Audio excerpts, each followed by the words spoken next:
আমি কেরে আমার বাপের বাপেও বলতে পারে না। ওনাকে না করছিল দিঘি খুঁড়তে, উনি তারপরে শুনানি উঠে নাই পুকুরের মাঝখানে। এটা আপনারা শুনছেন? এটা নামলে কিন্তু সবকিছু মানে ধ্বংস হয়ে যাবে। আচ্ছা, এই সময় তার স্বামী থাপা দেয়া একটা পানি উঠে না দেখে আই হ্যাঁ হ্যাঁ লামলে পানি উঠবো, হ্যাঁ। এই জন্যই সে এই শান্ত পানির নিচে কি লুকিয়ে আছে ৭০০ বছরের পুরনো কোনো রহস্য? জনশ্রুতি বলে এই দিঘির সাথে জড়িয়ে আছে এক রানীর করুণ কাহিনী। এমনকি কেউ কেউ বলেন পানির নিচে নাকি রয়েছে রানীর রাজপ্রাসাদের চিহ্ন।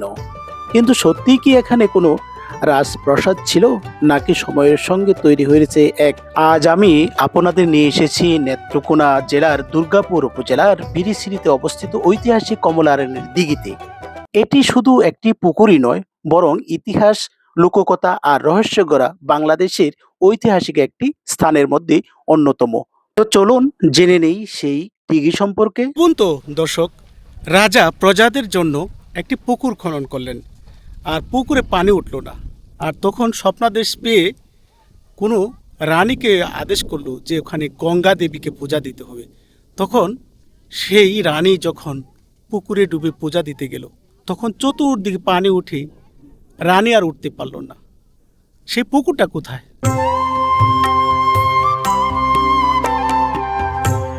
কথা অনুযায়ী তৎকালীন সুসং দুর্গাপুরের রাজা জানকীনাথের স্ত্রী ছিলেন কমলা রানী।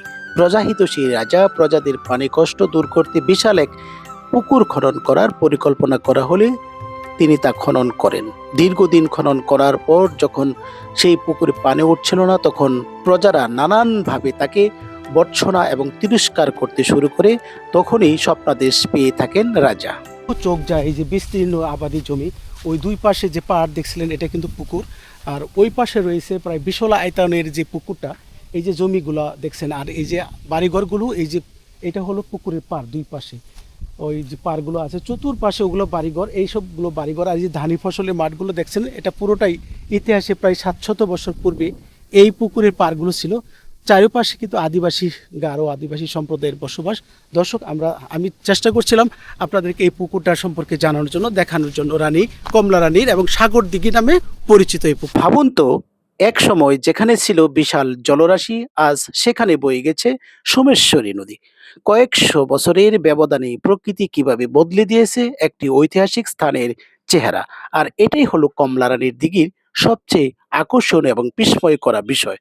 নেত্রকোনা জেলার এই দিঘির পানির নিচে নাকি লুকিয়ে আছে এক রানীর রাজপ্রাসাদের রহস্য। কিন্তু আজ আমরা খুঁজে দেখলাম, সত্যি কি পানির নিচে কোনো রাজপ্রাসাদ আছে, নাকি শত বছরের পুরনো এক কিংবদন্তি আজও মানুষকে টেনে আনে এখানে? মানে কি পূজা দেওয়ার জন্য পুকুরে নামছিল, এটা শুনছেন? পুকুরে যখন নামলো তখন কি হইলো রানীর কাকা? এই তো পরে মনে করুন যে আস্তে আস্তে এটা পুকুরের মধ্যে পানি উঠে না দেখে আই হ্যাঁ হ্যাঁ লামলে পানি উঠবো, হ্যাঁ। এই জন্যই সে এই পুকুরে নামছি, নামার পরে নামার পরেই পানি উঠছে। পানি উঠছে কিন্তু আর রানী উঠে নাই। না আর উঠতেছে। এই ইতিহাসটাই আপনারা মনে রাখছেন? জি, ও আচ্ছা আচ্ছা, তাহলে ওইটা ওই যে ওই পাশে যাওয়া লাগবে, দক্ষিণ পাশে না?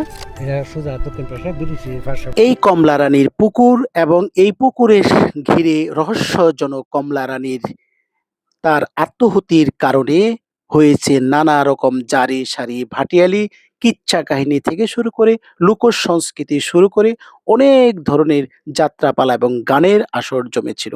আজ সেই এলাকাটি আমরা পরিদর্শনে। এই একটা 30 টাকা পিস পড়ছে। 30 টাকা। এগুলোর ভিতরে কোনো খাদ্য দেন? কি খাদ্য দেন মাছ মারার জন্য? এইটা চাউলের গুঁড়া হ্যাঁ, আর আটা দেয়া গুলি বানাইল। গুলি বানাই দিলে পরে মাছ পরে এখানে না? রাত্রে পাইতে রাখেন, সকালে উঠান। তাতে মাছ কিরকম পান? বিক্রি করা যায় চাচা? এই যে মনে করুন 100 বাইরে আছে, হ্যাঁ হ্যাঁ। এই 1 কেজি আধা কেজি 3 পাই এরকম মাছ হয় আর কি। ও, এরকম মাছ পরে না? প্রতিদিনই করেন চাচা? আমি অবশ্য প্রতিদিন করি না, অন্যরা যারা আছে ওরা প্রতিদিনই করে না? ও আচ্ছা আচ্ছা, তাতে সংসার চলে চাচার? আমি লোপায় পায়। ও আচ্ছা, করে একটা পুকুর খনন করছিল কমলা রানী, যে পূজা দিতে গেছিল। ও হে শুনি এটা তো হে কমলা দিঘিটা যায় এটা তো হে। আচ্ছা, কমলা দিকে যে পূজা দিতে গেছিল সে কি আর ফিরে আসে নাই শুনছিলেন? না, এটা আর ফিরাইছে না। ফিরে আসে নাই। তখন যে ফিরে আসলো না, তখন যে তার একটা 2 বছর শিশুপুত্র ছিল রঘুনাথ, তার কি গতি হয়েছিল কি শুনছেন? ওই এটা মানে আমার বাপ কাহারা তো জানে, আমরা তো আর জানি না। আমরা আলাপ করতে যে শুনতাম যে কমলা রানীর যে পুষ্কুনিটা দিছিন জি। হ্যাঁ স্বামী, পরে এই পুষ্কুনির জল উঠে না।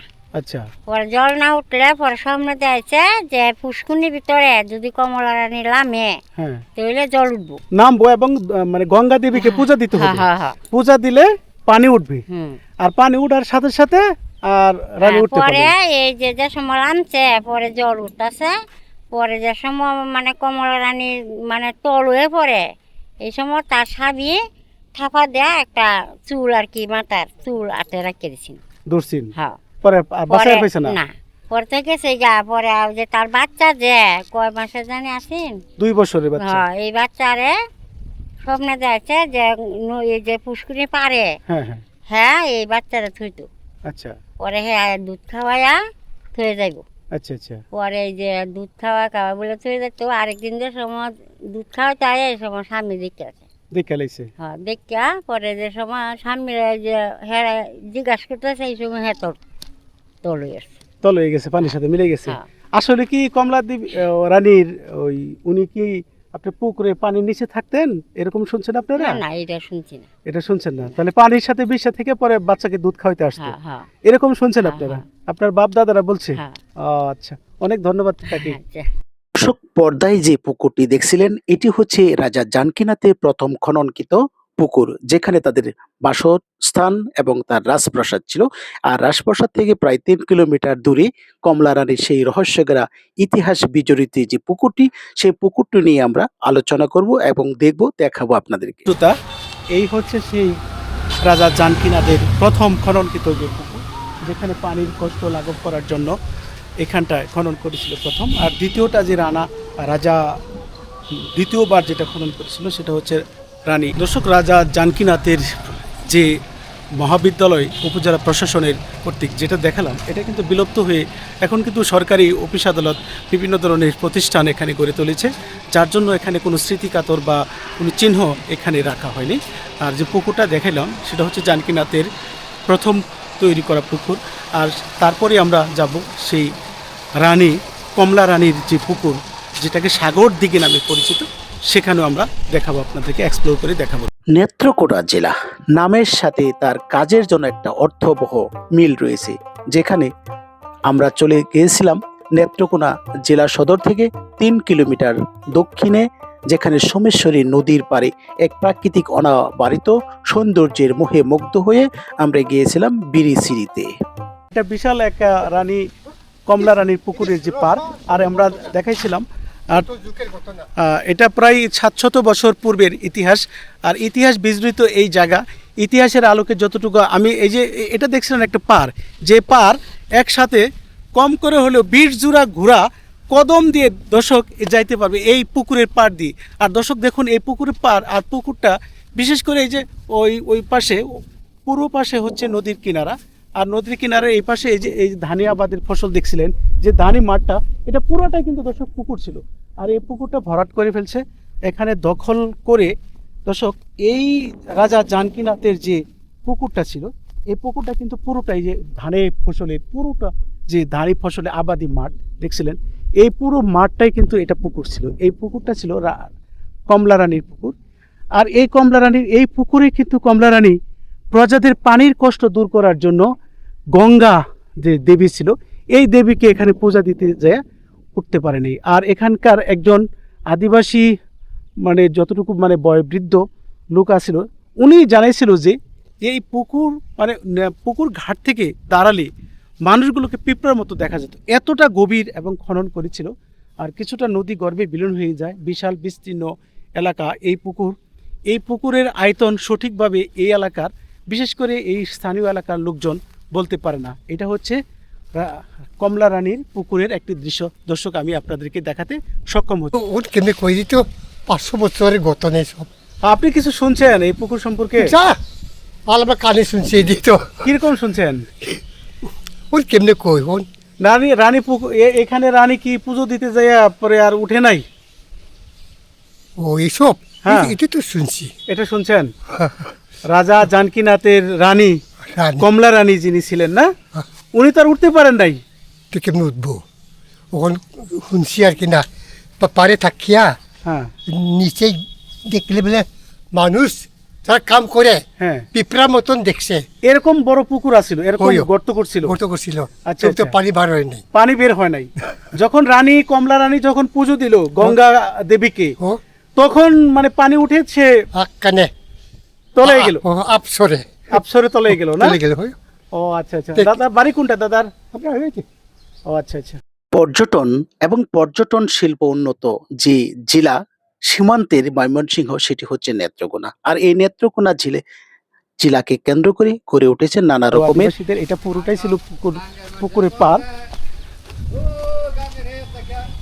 হ্যাঁ, আর দর্শক জানাইছিল যে এটা এতটা বিশাল আয়তনের একটা পুকুর ছিল। এই পুকুরের পার বা পুকুরের যে আয়তন কতটুকু, এটা মানে কোনো ইতিহাসে বা দলিলে লিপিবদ্ধ করা নেই, যার জন্য এই পুকুরটা এতটা আয়তন বিশিষ্ট একটা পুকুর ছিল দর্শক।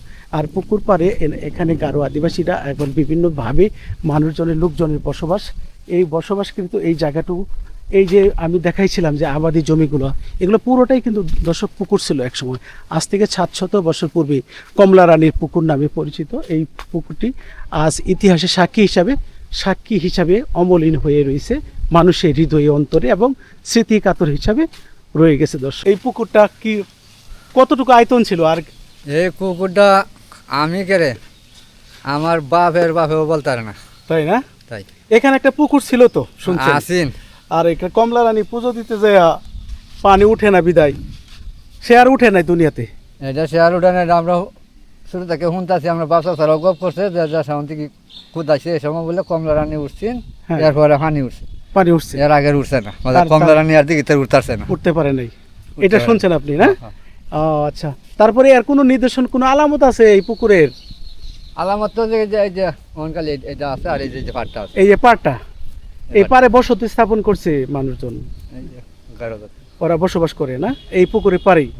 আর এই জমিগুলো তো খাস জমি না, এ ওখানে কাজ নাই বাবু, এগুলো সব মানে রেকর্ড হয়ে গেছে। এইগুলো হ্যাঁ। ওনাকে না করছিল দিঘি খুঁড়তে, উনি তারপরে শুনেন নাই, পরে ওই যে পুকুরের মাঝখানে গেছে পানি উঠে নাই, পুকুরের মাঝখানে এটা আপনারা শুনছেন? এটাই শুনছি পুকুরের ও আচ্ছা আচ্ছা, মাসি জানাইছিল যে এখানে যারা বসবাস করেন দর্শক, তারা কিন্তু আসলে আদৌ জানেন না, ইতিহাসের আলোকে যতটুকু শুনেছেন যে এখানে কমলা রানীর নামে একটা পুকুর ছিল বিশাল আয়তনের, রাজা জানকীনাথের ইতিহাসের আলোকে যতটুকু আমরা দর্শক পেয়েছি, ঠিক ইতিহাসের আলোকেই কথা বললে এখানে দেখা যায় এখানে শুধু আবাদি জমি, কিন্তু এখানে পুকুরের নামে কোনো বালাই নেই দর্শক, সেটাই আমরা দেখানোর জন্য এসে এখানে অবস্থান করছি। এটা একটা গারো আদিবাসিত মানে এলাকা, সাগর দিঘি নামে পরিচিত। আর এটা হচ্ছে কিন্তু সেই কমলা রানীর দিঘির পার, মানে যেটাকে পার বলে, এটা বিশাল আয়তনের একটা পার। এটা মানে আয়তন কতটা হবে আর কতটুকু কি হবে, এটা ঐতিহাসিকভাবে তথ্য বিশ্লেষণ না করলে দর্শক এখন আমি বলতে পারছি না, তবে জানাবো আপনাদেরকে কতটা আয়তন ছিল সেটা আজকে এক্সপ্লোর করে দেখ। 10 পুরুষের কাল চলে যাওয়া এই পুকুরের আয়তন ছিল 9 বর্গ কিলোমিটার, চারিপাশে 9 কিলোমিটার করে এর আয়তন। জানকীনাথ ছিলেন প্রজাহিতৈষী একজন রাজা, আর যে রাজা এই বৃহত্তর দুর্গাপুর উপজেলার আন্ডারে বৃহত্তর এরিয়া নিয়ে তিনি রাজ্যভার পরিচালনা করতেন। আর ঠিক রাজ্যভার পরিচালনা প্রাককালে সেই সময়কার ব্যাপক পানি সংকটের মতো একটা পরিস্থিতি ছিল, যেখানে পানি উঠতো না। পানি না ওঠার জন্য রাজা জানকীনাথ বিশাল আয়তনের একটা পুকুর খনন করেন, যে পুকুরে পানি উঠছিল না। প্রজারা তাকে বিভিন্নভাবে ভর্ৎসনা তিরস্কার করতেছিল। আর ঠিক তখনই স্বপ্নাদেশ হিসাবে রানীকে সেই পুকুরে গঙ্গা দেবীর পূজা দিতে বলা হয়। ঠিক তেমনি রঘুনাথ 2 বছরের সন্তানকে রেখে রানী পুজো দিতে গেলে আর উঠতে পারেনি, সেখানে তার সলিল সমাধি হয়। আর সেটি হচ্ছে ইতিহাসের এক করুণ পরিণতির উপাখ্যান। দর্শক, তো জানবো, আপনাদেরকে নিয়ে জানাবো। ইতিহাস আর ঐতিহ্য করে লালন করে চলেছে বাংলার মানুষ। 700 বছরের পুরাতন এই রানী কমলা রানীর দিঘিটিকে ঘিরে প্রচলিত রহস্য, লোককাহিনী ভরপুর। বিরিশিরি ও সোমেশ্বরী নদীর প্রাকৃতিক সৌন্দর্যের অংশীদারিত্ব পর্যটকগণ ভুলতে পারেন না। চোখ যায় এই যে বিস্তীর্ণ আবাদি জমি, ওই দুই পাশে যে পাহাড় দেখছিলেন এটা কিন্তু পুকুর। আর ওই পাশে রয়েছে প্রায় বিশাল আয়তনের যে পুকুরটা, এই যে জমিগুলো দেখছেন, আর এই যে বাড়িঘরগুলো, এই যে এটা হলো পুকুরের পার, দুই পাশে ওই যে পারগুলো আছে, চতুর্পাশে ওগুলো বাড়িঘর, এই সবগুলো বাড়িঘর। আর এই যে ধানি ফসলের মাঠগুলো দেখছেন, এটা পুরোটাই ইতিহাসে প্রায় 700 বছর পূর্বে এই পুকুরের পারগুলো ছিল। চারিপাশে কিন্তু আদিবাসী গারো আদিবাসী সম্প্রদায়ের বসবাস। দর্শক, আমি চেষ্টা করছিলাম আপনাদেরকে এই পুকুরটা সম্পর্কে জানানোর জন্য, দেখানোর জন্য। রানী, কমলা রানীর এবং সাগর দিঘি নামে পরিচিত এই পুকুর। সিট বাড়ি কোথায়?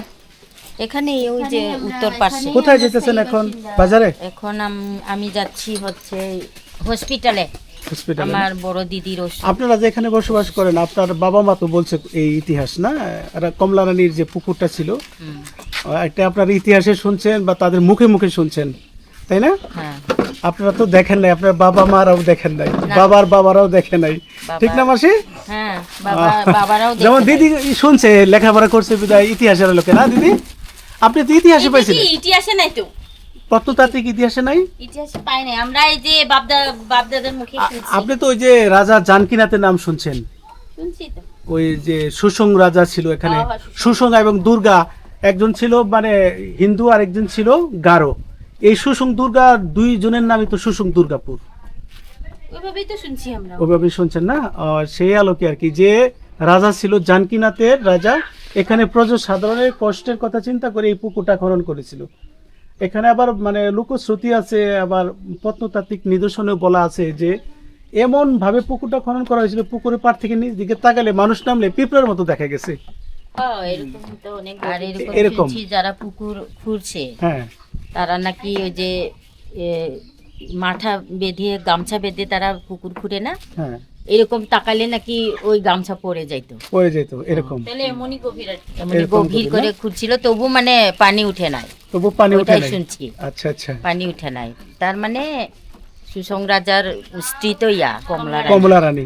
ওই কমলা রানী হইলো মানা করছে আর কি না, এই পাশে যাতে দিঘি না খুঁড়ে। ও আচ্ছা, এই পাশে যাতে দিঘি হ্যাঁ, না তার খনন স্বামী করে। হলো মানে নাই। আচ্ছা আচ্ছা, না মেনে চোখ যায়। এই যে বিস্তীর্ণ আবাদি জমি, ওই দুই পাশে যে পাহাড় দেখছিলেন, এটা কিন্তু পুকুর। আর ওই পাশে রয়েছে প্রায় বিশাল আয়তনের যে পুকুরটা, এই যে জমিগুলো দেখছেন, আর এই যে বাড়িঘরগুলো, এই যে এটা হলো পুকুরের পার, দুই পাশে ওই যে পারগুলো আছে, চতুর্পাশে ওগুলো বাড়িঘর, এই সবগুলো বাড়িঘর। আর এই যে ধানি ফসলের মাঠগুলো দেখছেন, এটা পুরোটাই ইতিহাসে প্রায় 700 বছর পূর্বে এই পুকুরের পারগুলো ছিল। চারিপাশে কিন্তু আদিবাসী গারো আদিবাসী সম্প্রদায়ের বসবাস।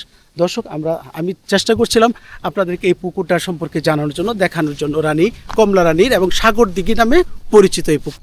তার স্ত্রী আসছে, তারপরে নাকি শুনছি এরকম করে আমরা কমলা রানী নাকি দিঘিতে এক পা করে সিঁড়িতে নামছে, আচ্ছা আচ্ছা, এক পা করে সিঁড়িতে নামছে। তখন আবার তার স্বামীকে বলছে যে আমি কিন্তু নামছি, আচ্ছা আমি নামলে কিন্তু সব কিছু মানে ধ্বংস হয়ে যাবে, আচ্ছা তাকে পাওয়া যাবে। মানে আমি নিজেই শেষ হব, আচ্ছা, নিজে শেষ হ্যাঁ। হবো কিন্তু আমাকে পাবেন না। হ্যাঁ, আমাকে পাবে না আর কি না, আচ্ছা, এরকম বলছে আর কি তার কমলা রানী। ও আচ্ছা এইরকম বলে বলে সিঁড়ি নামতে নামতে নামতে একেবারে নিচে নামে গেছে। আচ্ছা, ওর আগে কিন্তু কোনো পানি উঠে নাই। যখন সে ওইরকম বলে বলে যখন নিচে নামছে, তখনই নাকি ভুর ভুর করে পানি উঠে গেছে, পানি পানি উঠার পর- উঠে গেছে একেবারে সব কিছু ভরে গেছে, দিঘি ভরে গিয়ে অতল হয়ে গেছে। তখন আর উঠে না। কমলা রানীর দিঘি, এটি সাগর দিঘি নামেও পরিচিত। একসময় দিঘিটি ছিল বিশাল শান্ত সোমেশ্বরী নদীর ভাঙ্গনের অংশ, নদী গর্ভে বিলীন হয়ে যায়। আজও দক্ষিণ ও পশ্চিমের পাটটি ইতিহাসের সাক্ষী হিসাবে টিকে আছে বহুদিন যাবৎ।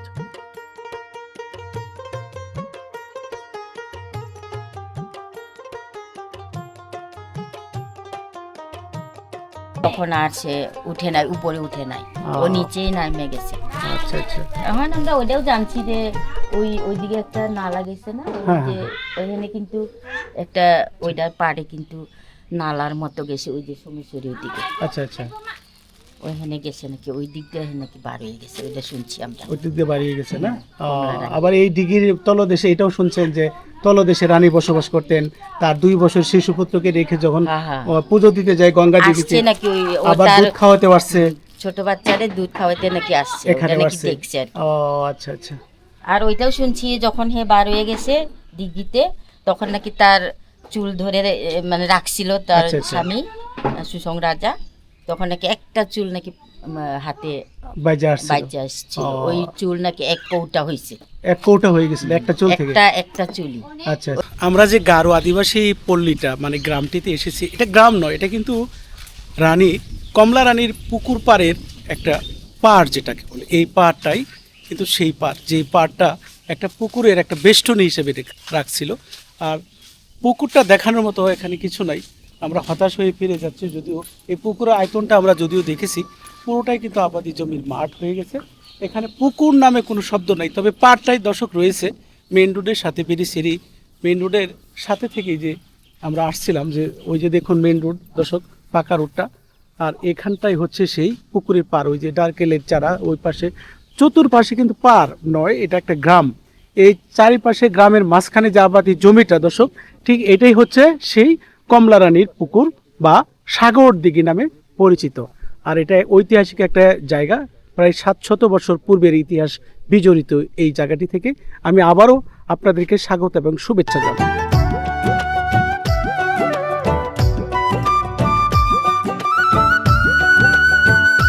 ইতিহাস, ঐতিহ্য এবং অজানাকে জানতে মাই অ্যাডভেঞ্চার জিরোটির পর্দায় অবশ্যই এই ধরনের ভিডিও দেখতে ভুল করবেন না।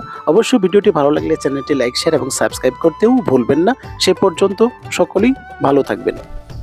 এইটা হলো কমলা দিঘির পশ্চিম পার। পশ্চিম পার, আচ্ছা, আর সেইটা হলো দক্ষিণ পার। আচ্ছা কমলা রানী যখন এই আসিন তাহাকালে এই কমলা রানীর দিঘির পার এই দিকে একটা গর্ত আছেন, গাতা আচ্ছা আচ্ছা গাতা তাহাকালে পরে কমলা রানী এই দিক দিয়ে গিয়া গাঙ্গ গিয়া নামছে। আচ্ছা আচ্ছা নামাগার পরে পরে এই যে এইটা যে কুদালটা বন্ধ, এটা আচ্ছা আচ্ছা এই যে গরুলি আছে, যেটা গরুলি আছে, হ্যাঁ হ্যাঁ হ্যাঁ এই কমানে দিকে ফান্ডা থেকে পরে এই নামাকার পরে এই ওয়াটার ভিতরে মানে একটা কুদাল দইছে, এটা এক কুদাল দইছে, এটার নামটা কুদাল বন্ধ, কোদাল বন্ধ, কুদালটা বন্ধ। আচ্ছা আচ্ছা এটাই আমরা শুনছি আর কি। আচ্ছা আচ্ছা, মানে কমলা রানী যখন পুকুর খনন করলো পানি উঠলো না, হ্যাঁ, তখন কি শুনছিলেন আপনার, কিভাবে আর এই যে কমলা রানীর যে রঘুনাথ যে আছেন, যে রঘুনাথ কইছে নামলে তেলে পানি উঠবো, আচ্ছা, কমলা রানীর নামলেই পানি উঠবো, পানি উঠবো, পরে নামার পরে পরে যখন পানি উঠলো আর উঠতে পারলো না, উঠতে পারলো না। এই ও, আর কি। এইটুকুই না। আর আচ্ছা পানি না একজন বাচ্চা এটা গুরুন চাষি বা গুরুন একটু, কেউ না ই হলে হ্যাঁ এটার মধ্যে একটা বাচ্চা লইয়া সেলাম করিয়া হ্যাঁ আর ই করতে কইছে যে পরে আল্লাহ রহম বাচ্চা ই হইছে পানি উঠছে।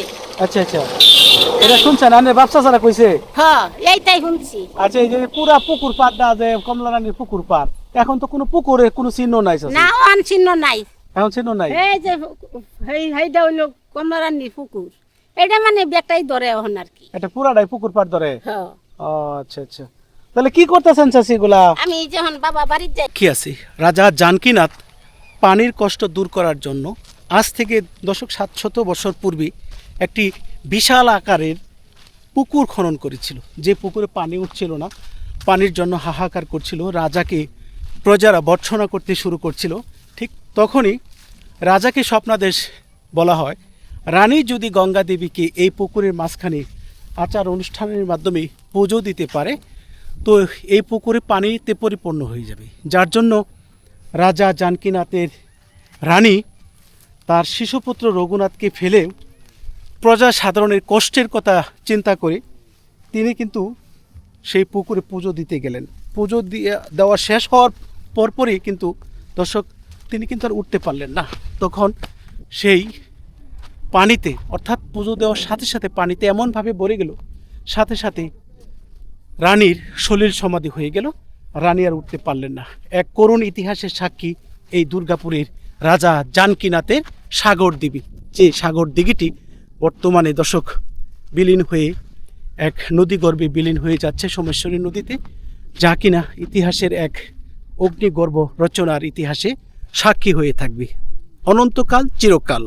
আপনার কি মনে হয় কমলা রানীর কাহিনী কি শুধুই লোককথা, নাকি এর পেছনে লুকিয়ে আছে কোনো বাস্তব ইতিহাস? কমেন্টে জানাতে ভুল করবেন না প্রিয় দর্শক। সে পর্যন্ত সকলে ভালো থাকবেন। আল্লাহ হাফেজ। পরবর্তী কোনো ভিডিওতে দেখা হবে।